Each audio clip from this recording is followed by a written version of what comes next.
Baik, Assalamualaikum warahmatullahi wabarakatuh. Perkenalkan nama saya Gabrielia dengan NIM 0222324. Nah, baik di sini saya akan melakukan simulasi perancangan jaringan komputer menggunakan Cisco Packet Tracer. Nah, eh, di mana ada sebuah studi kasus yang meminta kita untuk merancang sebuah jaringan LAN untuk sebuah perusahaan kecil yang memiliki 2 lantai dengan 6 departemen, di mana di lantai 1 terdapat Departemen Keuangan, Pemasaran, dan Pengembangan. Dan di lantai 2 terdapat Departemen Administrasi, Produksi, dan Penjualan.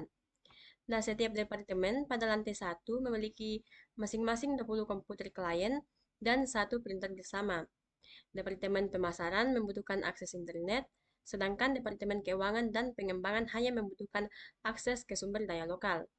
Nah, pada lantai yang kedua, Departemen Administrasi memiliki 10 klien, produksi memiliki 30 klien dan 1 printer, pengalamatan DHCP. Dan pada Departemen Penjualan memiliki 6 klien, di mana lantai 1 dan lantai 2 memiliki jaringan yang berbeda.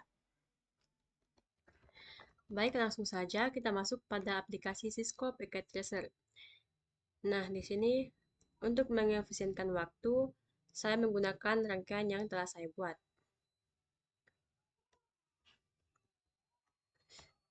Nah, eh, di sini kita fokus pada lantai 1 terlebih dahulu. Nah, pada lantai 1 itu terdapat 3 departemen, yaitu Departemen Keuangan, Departemen Pemasaran, dan Departemen Pengembangan. Nah, dari studi kasus tadi dikatakan bahwa pada setiap departemen itu eh, kita memerlukan 20 komputer pada masing-masing departemen. Nah, bisa dilihat pada rangkaian ini sudah terdapat 20 perangkat pada setiap departemen. Nah, untuk menghubungkan setiap perangkat di departemen ini, kita memerlukan sebuah switch. Nah, switch ini digunakan untuk menghubungkan setiap perangkat pada departemen ini. Nah, untuk menghubungkan switch dengan perangkat-perangkat ini, kita memerlukan kabel yang bertipe strike. Kenapa strike? Karena untuk menghubungkan dua buah perangkat yang berbeda itu, kita menggunakan kabel strike. Nah, begitu juga dengan departemen-departemen yang lainnya. Terdapat 20 komputer dengan 1 switch. Kemudian di sini kita memerlukan 1 buah switch lagi yang digunakan sebagai pusat dari ketiga departemen ini. Nah, switch ini yang akan menghubungkan ketiga departemen ini. Kemudian dari studi kasusnya dikatakan bahwa terdapat 1 printer bersama. Jadi kita memerlukan 1 printer yang digunakan secara bersama-sama pada ketiga departemen ini. Nah, printer ini dihubungkan ke switch pusat ini yang menghubungkan ketiga departemen tadi. Kemudian setelah itu kita hubungkan switch pusat dengan switch pada setiap departemen. Nah, seperti ini. Kita menghubungkannya menggunakan kabel cross. Kenapa kabel cross? Karena eh, kabel cross ini digunakan untuk menghubungkan dua perangkat yang sama. Nah, kabel cross itu ditandai dengan kabel seperti ini. Terlihat kabel putus-putus. Dan kabel eh, strike itu ditandai dengan kabel yang bersambung. Maksudnya tidak terputus-putus ya. Ini bisa dilihat perbedaannya. Yang ini kabel cross dan yang ini kabel strike. Nah, kemudian kita lanjut pada lantai yang kedua. Pada lantai 2 ini dikatakan juga terdapat 3 departemen. Yang pertama Departemen Produksi, Departemen Administrasi, dan Departemen Penjualan. Nah, pada Departemen Produksi ini kita memerlukan 30 buah komputer. Nah, ini bisa dilihat ini sudah 30 buah komputer ya. Kemudian dihubungkan dengan switch lagi. Nah, kenapa di sini 2 switch? Karena pada 1 switch itu hanya bisa menghubungkan 24 perangkat. Sehingga kita memerlukan 1 buah switch lagi sehingga dapat menghubungkan ke 30 perangkat ini. Nah, kabel yang digunakan lagi untuk menghubungkannya yaitu kabel straight. Kemudian eh, pada departemen administrasi kita memerlukan 10 perangkat dengan satu switch lagi. Kemudian pada departemen penjualan juga kita memerlukan 6 perangkat dengan satu switch. Lalu di lantai 2 ini juga kita memerlukan satu switch lagi sebagai switch pusat yang menghubungkan antara departemen produksi, administrasi, dan penjualan. Lalu pada lantai 2 ini, pada studi kasus yang tadi dikatakan bahwa pada lantai 2 pada departemen produksi itu menggunakan pengalamatan DHCP. Jadi untuk pengalamatan DHCP itu kita memerlukan sebuah server. Nah, pada lantai 1 tadi juga dikatakan pada studi kasusnya itu bahwa pada departemen pemasaran itu membutuhkan akses internet. Nah, sehingga pada lantai 1 ini juga kita memerlukan sebuah server juga. Nah, inilah server yang dibutuhkan oleh lantai 1 dengan lantai 2. Kemudian, untuk menghubungkan lantai 1, pada studi kasusnya tadi dikatakan bahwa eh,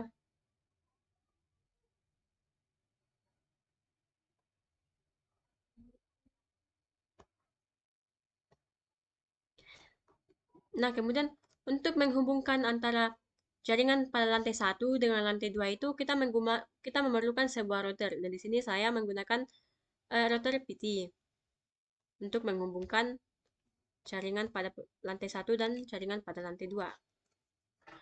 Kemudian di sini kita sambungkan server dengan router dan switch dengan router, kemudian sambungkan juga switch pada lantai 2 dengan router ini. Nah, setelah semua rangkaiannya jadi, langkah selanjutnya yaitu kita mengatur IP pada setiap komputer. Nah, pada lantai 1 ini karena server yang kita gunakan yaitu IP apa ya? Bukan DHCP, jadi kita mengatur IP itu secara statik. Nah, contohnya seperti ini, diklik, kemudian kita masuk ke desktop, kemudian IP configuration, lalu nah di sini kita bisa lihat, di sini saya sudah memilih statik ya. Nah, kemudian yang perlu diisi di sini itu cuman IP address dan default gateway. Nah, default gateway-nya itu 2.1. Kemudian statiknya IP address itu 2.3. Di lantai 1 ini saya memulai IP address itu mulai dari 2.2. Kenapa 2.2? Kenapa bukan 2.1? Karena 2.1 itu sudah saya gunakan untuk printer. Nah, ini 2.1 untuk printernya. Jadi 2.1 untuk printer, kemudian untuk perangkat lagi 2.2 sampai seterusnya. Pada departemen pemasaran ini saya memulai IP configuration itu mulai dari 2.2 sampai IP 2.21. Kemudian dilanjutkan di sini bisa dilanjutkan ke departemen keuangan, bisa juga untuk departemen pengembangan. Dan di sini saya melanjutkan pada departemen pengembangan. Mulai dari 2.22 sampai dengan 2.41. Kemudian pada departemen keuangan itu saya mulai dari 2 titik saya mulai dari 2.42.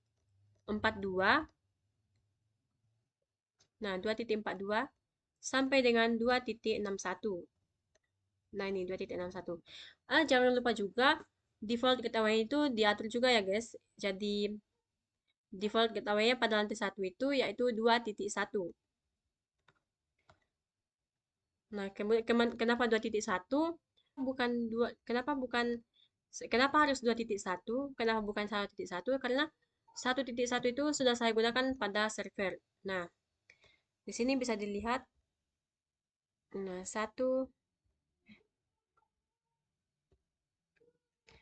Nah, 1.1. Default gateway-nya itu 1.1. Kemudian kita fokus pada lantai 2. Nah, di lantai 2 ini pada studi kasus tadi dikatakan bahwa di lantai 2 itu pada departemen produksi memiliki satu printer dengan pengalamatan DHCP. Nah, pada lantai 2 di departemen produksi kita diminta untuk menambahkan kita memerlukan sebuah printer. Nah, ini printernya. Kemudian pada departemen produksi ini juga kita menggunakan pengalamatan DHCP. Cara membuat pengalamatan DHCP itu yaitu dengan cara mengklik, kemudian desktop IP configuration. Nah, seperti ini. Yang tadi pas di lantai 1 itu kita static ya. Nah, sekarang DHCP. Tadi kan static. Kemudian kita klik saja yang DHCP. Kemudian tunggu. Nah, seperti ini. Jika DHCP request successful, maka DHCP-nya sudah berhasil. Nah, begitu seterusnya. Kemudian jangan lupa juga di setel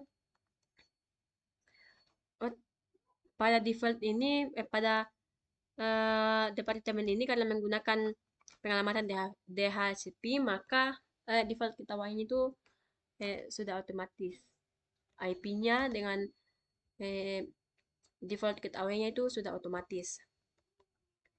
Kemudian pada departemen administrasi karena tidak menggunakan DHCP, jadi kita menggunakan static seperti pada lantai 1 tadi. Caranya seperti dengan lantai 1 tadi, kita masuk ke IP configuration, kemudian kita static ya, kita pilih static, kemudian kita setel IP address-nya dan default gateway-nya.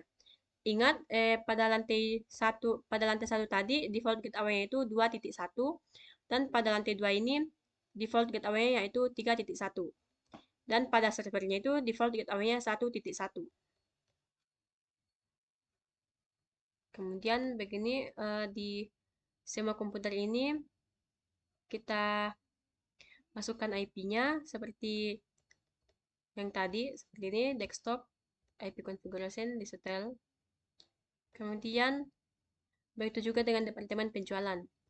Klik desktop IP configuration, setel. Nah, seperti ini. Setelah semuanya berhasil, setelah semua rangkaiannya telah dibuat, maka kita bisa mengecek apakah rangkaian-rangkaian ini terhubung atau tidak. Seperti caranya itu kita bisa mengirimkan pesan apakah terhubung atau tidak. Contohnya server dengan perangkat pada lantai 2 di departemen administrasi. Contohnya seperti ini, kita klik ini. Nah, ini seperti ada gambar pesannya. Kita bawa ke server seperti ini, klik server. Habis itu kita bawa ke contohnya ini ya, di perangkat pada lantai 2.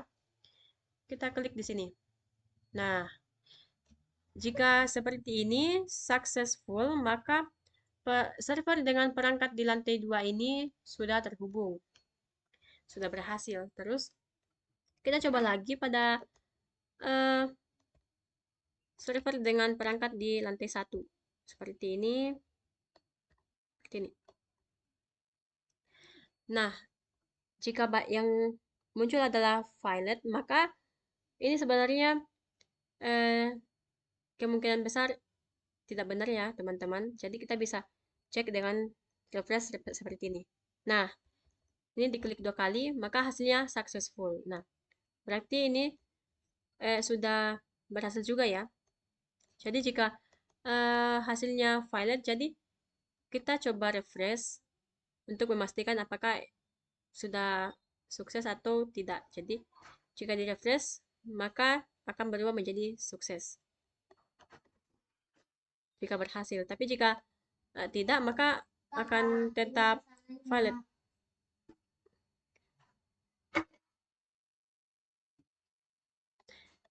Jika tidak, maka jika tidak berhasil, maka di sini akan tetap violet ya. Kecuali jika di refresh sudah sukses, maka hasilnya berarti sukses. Kemudian kita coba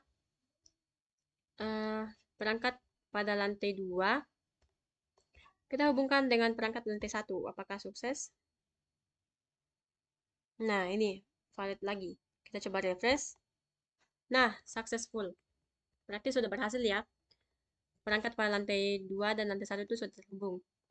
Kemudian kita coba ping. Caranya, eh, kita coba ping. Misalkan ini, lantai 2. Perangkat pada lantai 2. Kita masuk ke desktop. Kemudian command prompt. Lalu kita ketik ping. Kita ketik IP yang ingin kita tes apakah terhubung. Misal ya, pada lantai 1, 2.5,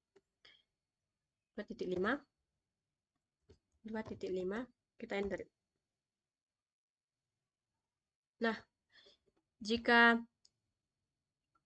muncul TTL, maka ini sudah berhasil ya. Kita coba lagi, ping 192.168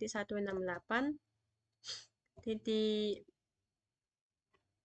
di lantai 2 lagi ya, 3.21. Coba kita enter.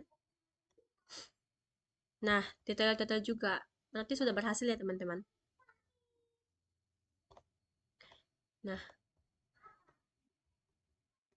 jika sudah seperti itu, maka rangkaian jaringan yang kita buat ini sudah berhasil. Nah, baik, inilah yang rangkaian yang saya buat. Terima kasih. Selebihnya mohon dimaafkan. Assalamualaikum warahmatullahi wabarakatuh.